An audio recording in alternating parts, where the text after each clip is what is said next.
Bonjour à toutes et à tous, aujourd'hui je souhaite aborder un sujet qui nous touche tous à un moment ou à un autre de notre vie, la solitude. Dans un monde hyper connecté où les interactions sociales sont à portée de clic, il peut sembler paradoxal de parler de solitude. Pourtant, nombreux sont ceux qui, malgré la présence constante des réseaux sociaux et des moyens de communication modernes, se sentent isolés, incompris, voire invisibles. Préparez-vous à un voyage introspectif où nous plongerons au cœur de nos émotions et de notre expérience humaine. Ensemble, essayons de comprendre la solitude et d'en tirer des enseignements précieux pour notre bien-être et notre épanouissement. Bienvenue dans cette exploration de la solitude. Pour commencer, qui suis-je et pourquoi parler de la solitude? Pour ceux qui ne me connaissent pas, moi c'est InStyle, mais mon vrai pseudo c'est Skid5. À la base, je réalise des documentaires autour de l'e-sport et du gaming, mais aujourd'hui je veux aborder un sujet très différent et qui me tient à cœur, la solitude. La solitude est un état que beaucoup de personnes redoutent et évitent, mais pour moi, c'est tout le contraire. Je suis moi-même une personne solitaire. Contrairement à ce que l'on pourrait penser, ma solitude est un choix délibéré et non une contrainte imposée par les circonstances. J'apprécie ces moments de calme et de réflexion que me procure la solitude et je ne me considère pas comme une victime de cet état. En choisissant de passer du temps seul, j'ai pu mieux comprendre qui je suis, ce que je veux et comment je souhaite interagir avec le monde qui m'entoure. La solitude m'a offert une opportunité unique de mieux me comprendre et de travailler sur mes problèmes personnels. Qu'est-ce que la solitude et comment peut-elle affecter notre vie? La solitude est un état émotionnel et mental qui survient lorsque quelqu'un se sent isolé ou coupé des autres. Elle peut se manifester de différentes manières, comme la solitude physique, où une personne est physiquement seule sans la présence d'autres individus à proximité, la solitude émotionnelle où l'on se sent déconnecté et incompris même en étant entouré d'autres personnes, et la solitude sociale caractérisée par l'absence de relations sociales significatives ou d'un réseau de soutien. La solitude peut être subie ou choisie. La plupart du temps, elle est subie et peut engendrer des sentiments de tristesse, de dépression et d'isolement. Ces personnes peuvent se sentir abandonnées, invisibles et incapables de se connecter avec les autres, même dans des environnements sociaux. Sur le plan mental, cette forme de solitude peut entraîner ou aggraver des problèmes tels que l'anxiété, la dépression et le stress. Sur le plan physique, elle est associée à des troubles du sommeil, à un système immunitaire affaibli et à des risques accrus de maladies chroniques. En revanche, lorsqu'elle est choisie, la solitude peut devenir une source de repos, de réflexion personnelle et de croissance. Cette solitude volontaire peut favoriser la créativité, la réflexion profonde et une meilleure compréhension de soi. Les personnes qui choisissent la solitude peuvent trouver du réconfort dans le silence et la paix intérieure, utilisant ce temps pour se recentrer et se ressourcer. Le paradoxe de la solitude.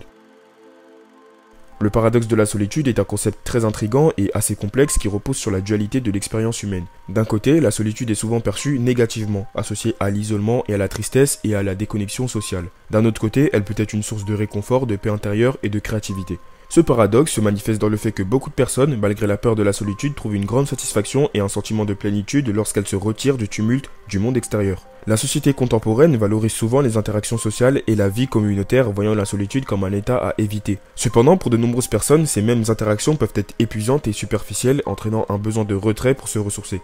Le paradoxe de la solitude réside donc dans le fait que même si elle est souvent perçue comme un état à éviter, elle reste tout de même appréciée pour sa tranquillité, la clarté et le réconfort qu'elle peut offrir. La solitude, dans ce contexte, devient un sanctuaire, un espace où l'on peut se retrouver soi-même, loin des attentes et des jugements des autres. Alors comme le disait un certain écrivain et philosophe allemand, celui qui se sait profond tend vers la clarté, celui qui veut apparaître profond aux yeux des autres tend vers l'obscurité. Et c'est justement cette citation qui capture l'essence de la solitude recherchée, une clarté intérieure, une profondeur de pensée et d'émotion que l'on ne peut atteindre qu'en étant seul. La solitude permet une introspection, une exploration des pensées et des sentiments les plus profonds sans les interruptions constantes du monde extérieur. Il y a aussi une dimension créative dans la solitude. De nombreux artistes, écrivains et penseurs ont produit leurs œuvres les plus significatives en étant seuls. La solitude offre un espace mental où l'imagination peut vagabonder librement sans les contraintes des attentes sociales. Et c'est dans ce silence et cette paix que les idées peuvent germer et se développer pleinement. Cependant, ce n'est pas tout le monde qui vit la solitude de la même manière. Pour certaines personnes, la solitude peut être synonyme de vide et de désespoir, un état de déconnexion douloureuse, mais pour les autres, c'est une forme d'autonomie, une liberté d'être pleinement soi-même. Ce paradoxe reflète définitivement la diversité des expériences humaines et la complexité de nos besoins émotionnels. Personnellement, j'ai choisi d'être seul pour plusieurs raisons. Sans rentrer trop dans les détails, j'avais saturé mentalement et j'avais besoin de me calmer. Comme je suis quelqu'un qui réfléchit énormément, il m'était assez facile de me tourner vers la solitude. C'est comme si quelque part ma propre présence me suffisait, je me parlais à moi-même en répondant aux questions que je me pose, et il y a toujours cette voix dans ma tête qui me répond et dont la présence est assez réconfortante. En choisissant la solitude, j'ai bien évidemment pu trouver un espace de tranquillité où je pouvais penser librement sans distraction ni jugement. J'ai découvert que, malgré les défis et les difficultés, la solitude m'offrait une opportunité unique de mieux me comprendre et de travailler sur mes problèmes personnels. La solitude m'a aussi permis de gérer mon stress et mes émotions. En m'éloignant des sources de pression extérieure, j'ai pu me recentrer et trouver des solutions à mes problèmes à mon propre rythme. Cette introspection m'a aidé à surmonter mes défis personnels et à développer une meilleure connaissance de moi-même. Pour moi, la solitude est devenue un outil précieux pour naviguer dans la complexité de la vie. Elle m'a offert un refuge où je pouvais me ressourcer et trouver de nouvelles perspectives. Comprendre et reconnaître la solitude, qu'elle soit subie ou choisie, est crucial pour pouvoir la gérer de manière constructive et éviter ses effets négatifs. La solitude, une arme à double tranchant. Cependant, il est crucial de ne pas perdre le contrôle de la solitude. La solitude, bien qu'elle puisse être bénéfique, est une arme à double tranchant. Il est facile de basculer d'une solitude choisie et constructive à une solitude subie et destructrice. Si on s'isole trop longtemps ou trop intensément sans aucun contact avec le monde extérieur, on risque de sombrer dans des idées sombres. L'esprit humain est complexe et sans interaction sociale pour équilibrer nos pensées, il peut facilement dériver vers des pensées négatives, voire très dangereuses. La nature humaine est intrinsèquement sociale. Nous avons besoin de connexion avec les autres pour maintenir notre santé mentale et émotionnelle. Lorsque nous nous isolons de manière excessive, nous priverons notre esprit des stimuli et des interactions qui nous permettent de rester ancrés dans la réalité. La solitude prolongée peut entraîner une distorsion de nos perceptions et de notre jugement, ce qui peut nous amener à adopter des comportements autodestructeurs. L'absence de rétroaction sociale nous empêche alors de valider ou de remettre en question nos pensées, ce qui peut exacerber des sentiments de désespoir et d'anxiété. Il est donc très important de trouver un équilibre entre solitude et interaction sociale. La solitude doit être un moment de ressourcement, pas un état permanent.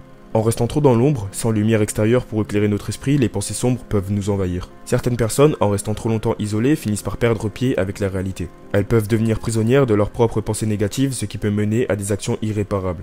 Ces actions peuvent inclure des décisions impulsives et irréfléchies, des actes de désespoir ou même des comportements violents envers soi-même et les autres. C'est en trouvant ce juste milieu que la solitude peut réellement devenir un atout sans pour autant devenir une menace. Il est crucial de reconnaître les signes indiquant que la solitude devient trop pesante, comme le sentiment d'isolement profond, la perte d'intérêt pour les activités autrefois appréciées ou même les pensées persistantes du désespoir. En prenant conscience de ces signes, nous pouvons prendre des mesures pour rétablir l'équilibre et rechercher l'aide nécessaire avant que la situation ne s'aggrave. En conclusion, c'est à vous de déterminer si la solitude est une bonne chose pour vous ou non. Chaque individu est unique et ce qui fonctionne pour une personne ne peut convenir à une autre. Cependant, il est crucial de toujours garder à l'esprit une chose essentielle, votre santé mentale est ce qu'il y a de plus important. Que vous choisissez de passer du temps seul pour vous ressourcer ou que vous cherchez à établir davantage de connexions sociales, veillez à préserver votre bien-être mental et émotionnel. La solitude peut être une alliée précieuse lorsqu'elle est bien gérée, mais elle peut aussi devenir une ennemie redoutable si elle est mal comprise et mal vécue. Écoutez-vous, soyez attentif à vos besoins et ne craignez pas de demander de l'aide lorsque vous en avez besoin. Quelles sont les leçons les plus précieuses que vous avez apprises en passant du temps seul?